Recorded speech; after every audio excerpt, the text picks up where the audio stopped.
Dental ట్రీట్మెంట్స్లో second opinion చాలా important. ఎందుకు అనేది నేను 5 పాయింట్స్ చెప్తాను.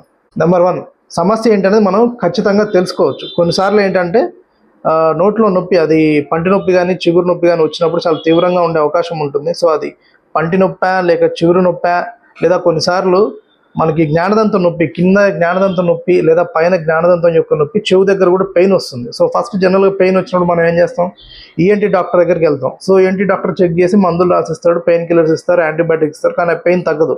సో ఆబ్వియస్లీ మీరు అప్పుడు ఒకసారి కుదిరితే డెంటిస్ట్ దగ్గరికి వెళ్ళాల్సి వస్తుంది. నెంబర్ 2, చికిత్సా మార్గాలు మనం పోల్చుకోవడానికి. ఉదాహరణకి ఒకవేళ పన్ను మిస్ అయింది అనుకోండి, ఒక డాక్టర్ కేవలం బ్రిడ్జ్ వేసుకుంటే సరిపోతుంది అనొచ్చు, ఇంకో డాక్టర్ ఇంప్లాంట్ వేస్తే సరిపోతుంది అనొచ్చు.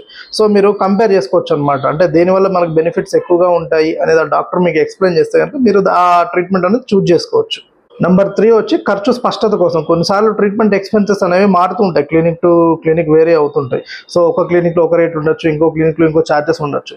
సో దానివల్ల మీరు ఏంటంటే కంపేర్ చేసి చూడొచ్చు అనమాట. అంటే మీరు పే చేసే అమౌంట్కి వాళ్ళు ప్రొవైడ్ చేసే క్వాలిటీకి మ్యాచ్ అవుతుందా లేదని మీరు కంపేర్ చేసుకోవచ్చు. నెంబర్ 4, సో అవసరం లేని ట్రీట్మెంట్ తప్పించుకోవచ్చు. కొన్నిసార్లు ఏంటంటే మీ కంప్లైంట్ కాకుండా మిగతా ట్రీట్మెంట్స్ కూడా అవసరము అని చెప్పేసి చెప్తుంటారు. సో కొన్నిసార్లు జరిగే అవకాశం ఉంటుంది. సో అది కాకుండా చిన్న చిన్న ట్రీట్మెంట్సే రిక్వైర్మెంట్ ఉండొచ్చు, కానీ మీకు పెద్ద ట్రీట్మెంట్ చెప్పాలని కూడా చేసే అవకాశాలు ఉంటాయి. సో మీరు సెకండ్ ఒపీనియన్ వల్ల దాని నుంచి తప్పించుకోవచ్చు. సో నెంబర్ 5, మీకు నమ్మకం పెరగడానికి అనమాట. అంటే ఒకవేళ మీ సమస్యకి 2 డాక్టర్లు కనుక సేమ్ ట్రీట్మెంట్ ప్లాన్ చెప్పారనుకోండి, మీకు ట్రస్ట్ అనేది బిల్డప్ అవుతుంది డాక్టర్ మీద. సో దాని తర్వాత మీరు డిసైడ్ చేసుకోవచ్చు ఎవరి దగ్గర ట్రీట్మెంట్ చేయించుకోవాలనేది.